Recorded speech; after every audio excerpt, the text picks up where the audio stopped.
अन्नाद्रवति भूतानि पर्जन्यादन संभवः यज्ञाद्रवति पर्जन्यो यज्ञः कर्म समुद्रव। सारे प्राणी अन्न पर आश्रित हैं, जो वर्षा से उत्पन्न होता है।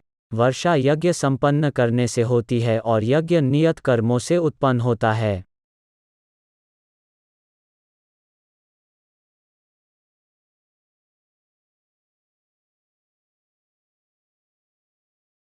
जय श्री कृष्ण। भगवद गीता के महान टीकाकार श्री बलदेव विद्याभूषण इस प्रकार लिखते हैं। ये इंद्राद्धंतयावस्थितं यज्ञ सवेश्वरं विष्णुमभ्यचर्य तच्छेष्म श्रन्ति तेन तदेहयात्रा संपाद्यन्ति ते सन्तः सर्वेश्वरस्य यज्ञ पुरुषस्य भक्ताः सर्वकिल्बिषैर् अनादिकाल विवृद्धदैर् आत्मानुभव प्रतिबंध कैर्ने खिलय पापैर विमुच्यन्ते वर्टिकल बार। परमेश्वर जो यज्ञ पुरुष अथवा समस्त यज्ञों के भोक्ता कहलाते हैं, सभी देवताओं के स्वामी हैं और जिस प्रकार शरीर के अंग पूरे शरीर की सेवा करते हैं, उसी तरह सारे देवता उनकी सेवा करते हैं। इंद्र, चंद्र तथा वरुण जैसे देवता भगवान द्वारा नियुक्त अधिकारी हैं, जो सांसारिक कार्यों की देखरेख करते हैं। सारे वेद इन देवताओं को प्रसन्न करने के लिए यज्ञों का निर्देश करते हैं, जिससे वे अन्न उत्पादन के लिए प्रचुर वायु, प्रकाश तथा जल प्रदान करें। जब कृष्ण की पूजा की जाती है तो उनके अंगस्वरूप देवताओं की भी स्वतः पूजा हो जाती है। 8 देवताओं की अलग से पूजा करने की आवश्यकता नहीं होती। इसी हेतु कृष्ण भावना भावित भगवत भक्त सर्वप्रथम कृष्ण को भोजन अर्पित करते हैं और तब खाते हैं। यह ऐसी विधि है जिससे शरीर का आध्यात्मिक पोषण होता है।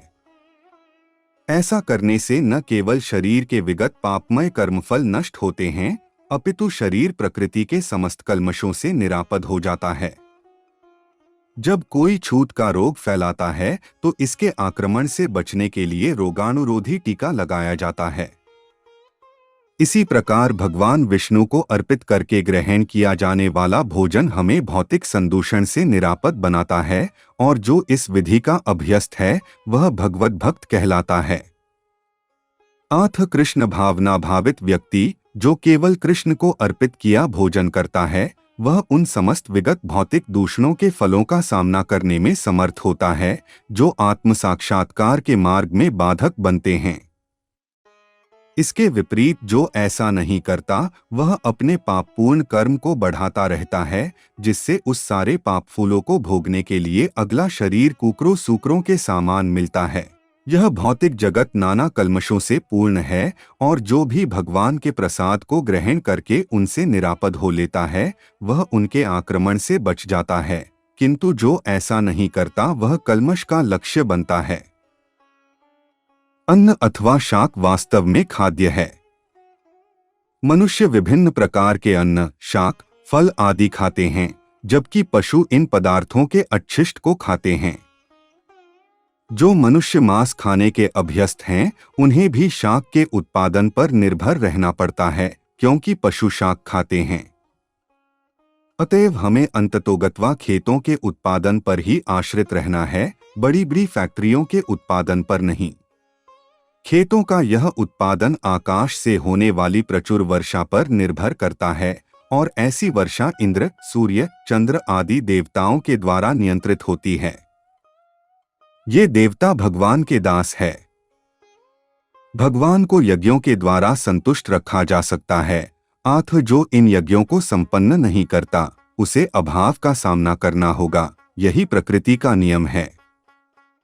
अतः भोजन के अभाव से बचने के लिए यज्ञ और विशेष रूप से इस युग के लिए संस्तुत संकीर्तन यज्ञ संपन्न करना चाहिए। और इसे के साथ आज हमने तीसरे अध्याय का 14वें श्लोक का तात्पर्य देखा। अब हम कल 15वें श्लोक का तात्पर्य देखेंगे।